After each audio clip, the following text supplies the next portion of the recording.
오늘 야고보서 3장은 말에 대한 이야기를 하고 있습니다. 말에 실수가 없으면 정말 좋은 사람이라는 거예요. 말 때문에, 이 혀 때문에 우리들이 실수를 참 많이 하는데 말에 실수가 없도록 해라, 이런 가르침을 3장에서 주고 있습니다. 너희는 선생된 우리가 더 큰 심판을 받을 줄 알고 선생이 많이 되지 말라. 이 말의 의미는 당시 교회 공동체 안에 거짓 교사들이 들어와 있었던 거예요. 거짓 교사들의 목적은 참 하나님의 말씀을 전하는 데 목적이 있지 않아요.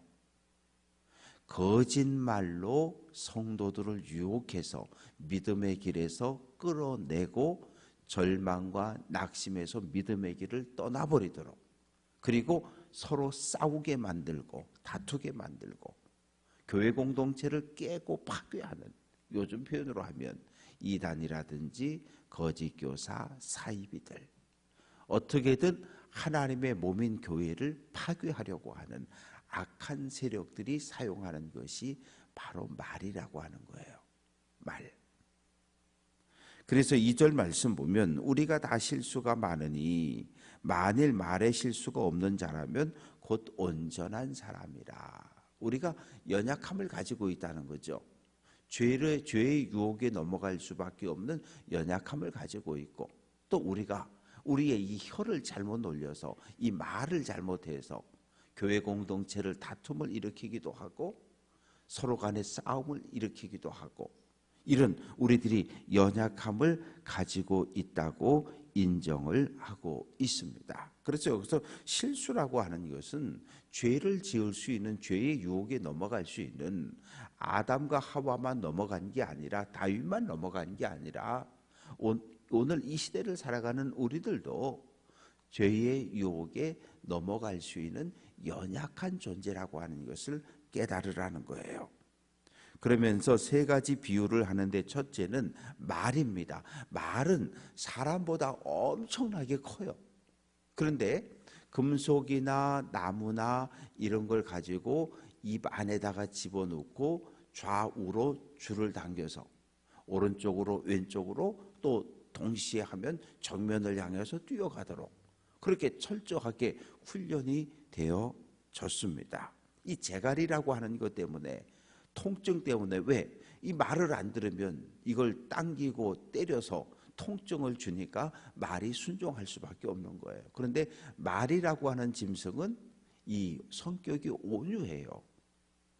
인류 역사 속에서 사람이 길들일 수 있는 가축, 짐승은 그렇게 많지 않아요. 가장 대표적인 것이 말, 소, 양이지요. 그리고 두 번째 4절은 배를 보라. 배는 또 얼마나 더 큽니까? 지금은 배가 뭐 어마어마하게 크잖아요. 그런데 그 큰 배를 뭘로 운행합니까? 키 하나, 동그란 키 하나를 가지고 방향을 오른쪽 왼쪽 이것을 결정하는 거예요. 그렇게 큰 배도 키 하나 가지고 방향을 잡아서 오른쪽 왼쪽으로 갈 수 있지 않느냐. 그런데 5절 말씀 보면 혀, 우리 새치라 그러잖아요. 한치두치 새치, 쭉 잡아 늙어도 한 10에서 12cm 정도. 우리 몸 전체로 보면 혀는 참 작은 부분이에요. 그런데 이 작은 부분이 우리 몸에 있는 여러 지체 가운데 참 작은 부분인데, 이 혀로 인해서 얼마나 많은 사람들을 살리기도 하고 죽이기도 하고. 그래서 불에 비유하고 있는데, 작은 불이 얼마나 많은 나무를 데우는가. 의성에서, 울주군에서, 산청에서 불이 나는데 그 처음부터 불이 그렇게 컸나요? 아니, 그렇지 않아요. 성묘 갔다가 촛불 켜놓은 데서 불이 생기고, 예초기 가지고 풀 깎다가 거기서 불꽃이 튀어서 불이 생기고, 그렇게 작은 불에서 시작된 게 지금 4일, 5일째 타고 있는 거거든요. 마찬가지로 이 우리 지체에 붙어 있는 여러 지체들, 우리 몸에 붙어 있는 여러 지체들 가운데 혀는 작지만 사람을 살리길 때도 있지만 사람을 죽일 때도 있고요. 내가 한 말로 인해서 속해 선교의 공동체가 까르르 웃기도 하지만 사람들을 분노하게 하기도 하고 마음에 상처를 주어서 교회를 떠나게 하기도 하고, 이만큼 말이라고 하는 것, 혀라고 하는 것이 대단히 소중함을 우리에게 경고하고 있습니다. 그래서 6절 말씀 보면 혀라고 하는 이것은 불이라는 거예요. 모든 것을 불사르고 태워버리는 불이고 불의의 세계라. 혀는 우리 지체 중에서 온 몸을 더럽히고 삶의 수레바퀴, 인생을 불살라 버릴 수도 있다는 거예요. 우리의 삶 전체를 망가뜨릴 수도 있다는 거죠. 그래서 마치 끝없이 타올랐던 지옥불, 예루살렘 성에서 사용되어졌던 모든 쓰레기를 흰놈의 골짜기에서 거기서 모아놓고 태웠는데 끝없이 1년 12달 불이 타고 악취가 나고 연기가 오르는 그곳을 이스라엘 사람들은 지옥의 골짜기라고 불렀거든요. 그래서 우리의 혀 때문에 교회 공동체뿐만 아니라 대통령도 장차관도 정치하는 수많은 사람들도 말 한마디 때문에 인생이 망쳐버린 사람들을 우리는 많이 알고 있잖아요. 그래서 말이라고 하는 것은 정말 조심해야 해요. 2번, 3번 생각하고 입장을 한번 바꿔서 내가 지금 내 입에서 내뱉고 싶은 이 말을 했을 때 상대방은 어떨까? 내가 상대방의 위치에 있다면 내 마음은 어떨까? 그걸 한번 생각해 보고 그리고 말을 하라는 거예요. 2번, 3번. 그래야 실수를 줄일 수 있다는 거죠. 그래서 7절 말씀 보면 여러 종류의 짐승, 새, 벌레, 바다의 생물, 돌고래, 쇼 가면 그 바다 돌고래를 잡아다 훈련시켜 가지고 그걸 다 길을 들이잖아요. 그런데 유일하게 길들일 수 없는 게 하나 있는데 그게 혀라는 거예요. 마치 독사가 품고 있는 독과 같아서 사람을 탁 내뱉으면 사람을 죽이는 독을 품고 있는 이 말이라고 하는 것이, 그래서 말 한마디로 천냥빚을 갚기도 하지만 말 한마디 잘못해서 자기 목숨을 잃어버리는 이런 일도 있다는 거죠. 이 혀를 길들이는 거 이거 안 되는 거예요. 70을 살고 80을 살고.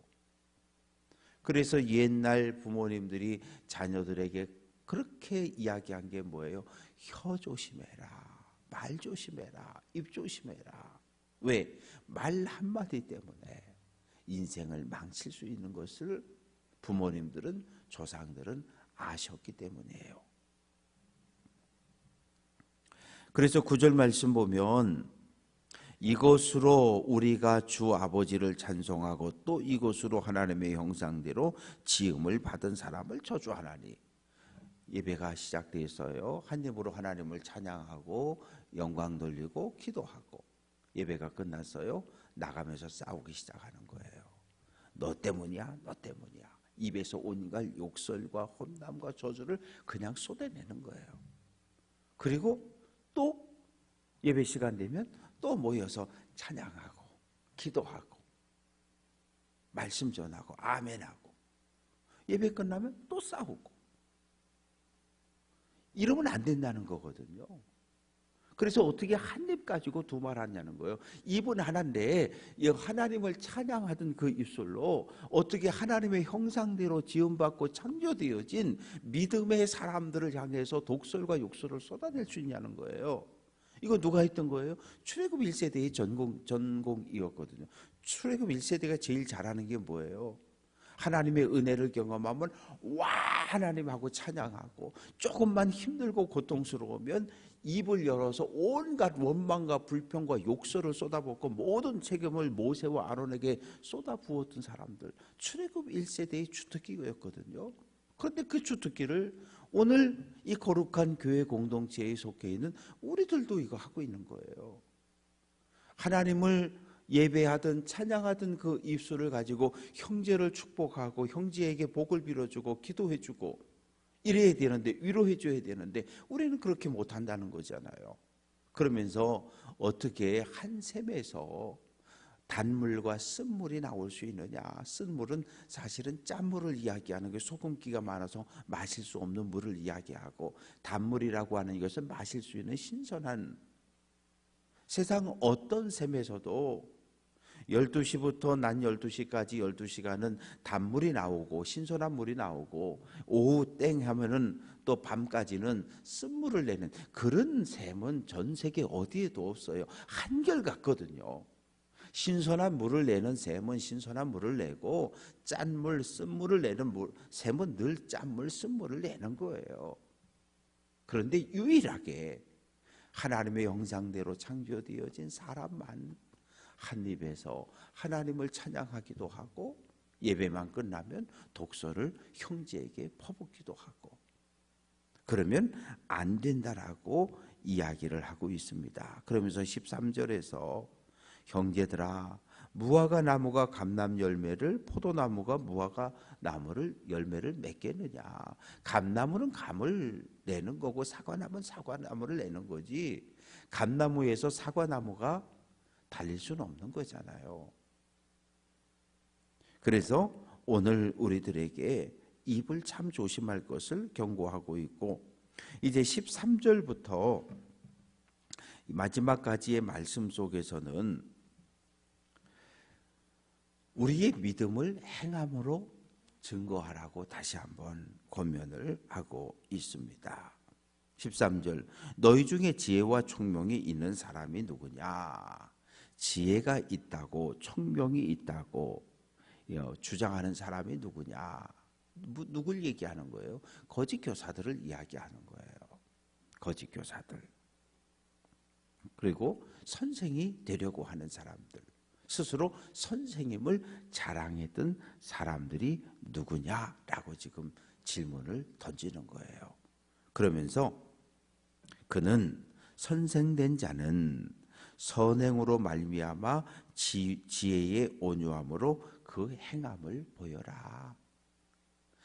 하나님 위로부터 받은 하나님의 지혜를 받은 사람하고 이 세상의 지혜를 받은 사람하고는 그 열매 자체가 다른 거예요.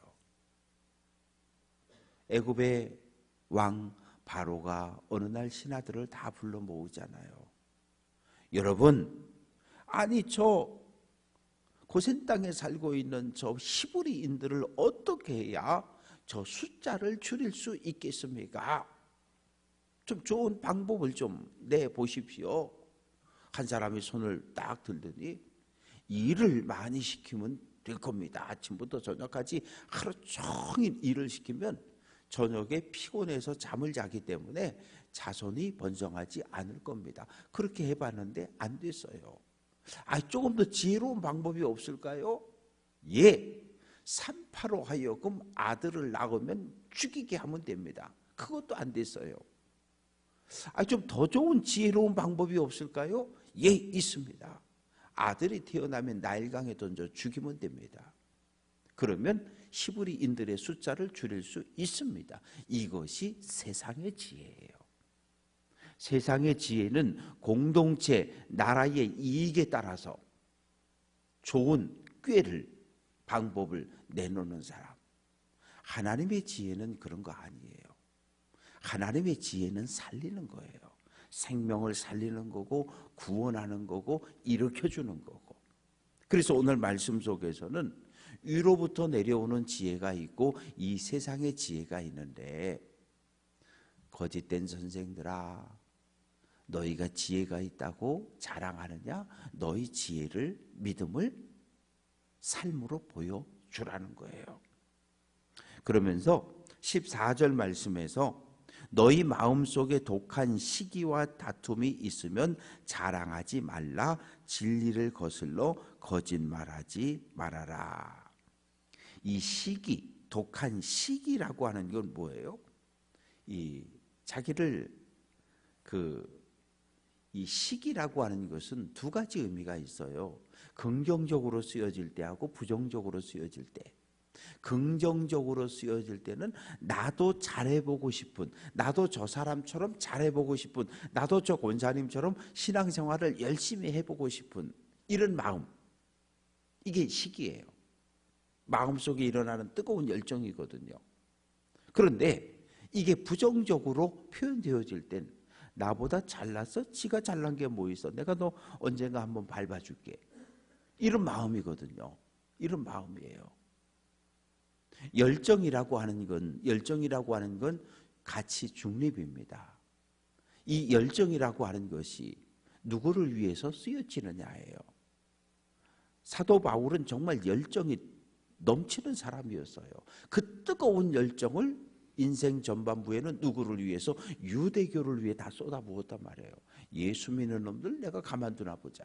어디까지? 아람 나라 국경 넘어 다메섹까지 가서 잡아오려고 했던. 그런데 인생 후반전 부활한 예수를 만나고 그 뜨거운 열정을 누구를 위해서? 주님을 위해서 순교당하는 그 순간까지 다 쏟아부었던 사람. 그게 열정이거든요. 긍정적으로 하나님을 위해서 사용되어질 수도 있고 부정적으로 마귀의 종로로 타며 쓰여질 수도 있어요. 그래서 중요한 건 열정을 하나님을 위해, 주님을 위해, 주님의 몸된 공동체를 위해서 쏟아 부어야지. 이 뜨거운 열정을 가지고 누군가를 미워하고 누군가를 저주하고 누군가를 공격하고 그러면 안 된다는 거예요. 그러면 안 된다는 거예요. 그래서 이러한 지혜는 위로부터 내려온 거 아니다. 시기, 다툼, 거짓말. 이거는 하늘에서 내려온 게 아니라 이 세상, 이 땅의 욕심, 마귀에 의해 주어지는 정욕의 것이고 귀신의 것이고. 그래서 16절 시기와 다툼이 있는 곳엔 혼란과 모든 악한 일들만 있다. 이 시기와 다툼, 거짓말하는 그런 사람들이 있는 공동체는 늘 다투게 돼 있어요. 분열하게 돼 있고 갈등하게 돼 있고 아무도 책임 안 져요. 교회가 깨져도 내 탓입니다. 그렇게 절대 얘기하지 않아요. 저놈 탓입니다. 저놈 때문입니다. 그러면 모든 사람이 문제가 생겼고 결과가 다 나왔고 그런데 다 저놈 탓이래. 다 저놈 탓이래. 아무도 내 탓이라고 말하지 않아요. 그래서 그것은 이 세상적인 거라는 거예요. 하늘에서부터 위로부터 받은 지혜가 아니라는 거예요. 17절 오직 위로부터 난 지혜는 성결, 화평, 관용, 양순, 긍휼, 선한 열매가 가득한 편견과 거짓이 없다고 이야기합니다. 이 위로부터 주어지는 하나님의 지혜는 사람을 성결하게 만들고 모든 사람들을 화평하게 만들고 누가 싸웠다 그러면 데려다가 화해시키고 평화를 가져오고 모든 사람을 대할 때 관용을 베풀고 자비를 베풀고 그리고 하나님의 뜻에는 잘 순종하고 불쌍히 여기는 마음, 이런 열매가 위로부터 주어지는 하나님의 지혜라고 이야기합니다. 그래서 18절 화평하게 하는 자들 하나님의 자녀, 화평케 하는 자는 복이 있다. 화평케 하는 하나님의 백성들은 평화를 가져온다는 거예요. 그리고 의의 열매를 맺는다고 이야기를 합니다. 말씀을 정리합니다. 말 조심하라는 거예요. 2000년 전에도 10년 전에도 5년 전에도 오늘도 내일도 우리는 말 조심을 해야 해요. 가족들 사이에 특히 가까운 사람들 사이에 말 조심을 해야 해요. 왜냐하면 제가 여기서 북한의 김일성 나쁜 새끼 그래도 꼼짝도 안 해요. 트럼프 나쁜 놈 그래도 꼼짝도 안 해요. 푸틴 나쁜 놈 꿈쩍도 안 해요. 근데 제가 여기서 아무개 장로님 나쁜 놈 그럼 큰일 나는 거거든요. 가까운 사람들, 가족들. 그런데 우리는 가깝다는 생각에 말을 함부로 하는 거예요. 부부간에, 부모와 자녀 사이에, 형제들, 성도들, 속계 식구들, 교인들 사이에, 목사와 성도 사이에, 성도와 목사 사이에. 왜? 가깝다고 생각하거든요. 가까울수록 말조심을 해야 해요. 가깝다는 생각에 말을 함부로 하면 부부 사이도, 부모와 자녀 사이도, 형제 사이도 다 깨지는 거예요. 교회 공동체, 속회, 선교회 다 파괴되는 거예요. 왜? 말 한마디 때문에. 전체를 불살라 온통 새카맣게. 상대방만 아니요, 자기 자신까지 다 불태워야 끝나는 거예요. 죄라고 하는 건 멈추질 않아요. 산불이 스스로 멈추는 거 보셨습니까? 아니요. 폭우가 내리든지 물을 갖다 붓든지 그래서 꺼지는 거거든요. 다윗이 밧세바 목욕하는 거 보면서 내가 우리야 죽이겠네, 저 남편 우리야 죽이겠네, 그 생각했을까요? 안 했어요. 몰랐어요. 죄가 그렇게 커져갈 줄 몰랐던 거예요. 산을 다 태우는 것처럼 불이 저렇게 커져갈 줄 몰랐던 거예요. 작은 불씨 하나가. 바라고 소망하는 것은 오늘 이 아침에 결단하십시다. 말 조심하는 걸로. 그리고 아내에게, 남편에게, 자녀들에게, 형제들에게, 속회 식구들, 선교회, 교회 공동체 안에서 정말 말을 조심해서 하나님을 찬양하던 그 입으로 어떤 경우에도 하나님의 형상을 가진 사람들을 향해서 저주와 시기와 질투, 원망, 불평하지 않기로 오직 위로하고 권면하고 격려하고 넘어진 사람 일으켜주는 은혜로운 언어 생활, 은혜로운 혀, 입술이 될 수 있기를 주님의 이름으로 축원합니다.